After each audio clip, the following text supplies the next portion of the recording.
школах Бурятии наблюдается острый дефицит бурятской литературы. Толковые словари и учебники, завоевавшие заслуженную популярность в народе, такие как Менде, Эржены Нанзатовой, в последнее время большая редкость. Те позиции, которые были в букваре ранее, давались, они настолько устарели, да?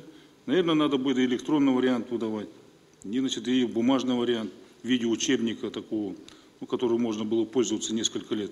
Новый проект ГТРК Бурятии «Шидиты Ханза» или «Волшебный сундучок» заставил говорить Лунтика по-бурятски. Программа «Радость встречи», перешагнув границы республики и страны, уверенно обретает известность за рубежом. В бурятских деревнях мы иногда бываем, там вообще говорят очень хорошо, что это на разных радио и телепередачах происходит. Чего раньше не было. Отмечали нам всегда в упрек это делали. Поэтому позвольте выразить благодарность.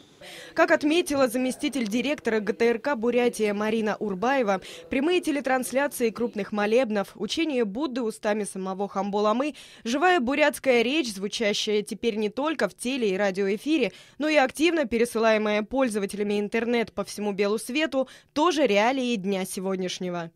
Язык не успевает иногда за изменениями этими. Язык очень консервативная система.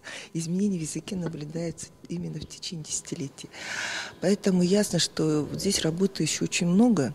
Чтобы зацепить молодежь, открываются новые проекты, развиваемые в интернет. Разрабатываются шрифты с поддержкой бурятского языка. Проектируется клавиатурная раскладка и латинизированная транскрипция. Виктория Гмызина, Бояр Жигмитов, Виктор Агафонов. Вести Бурятия.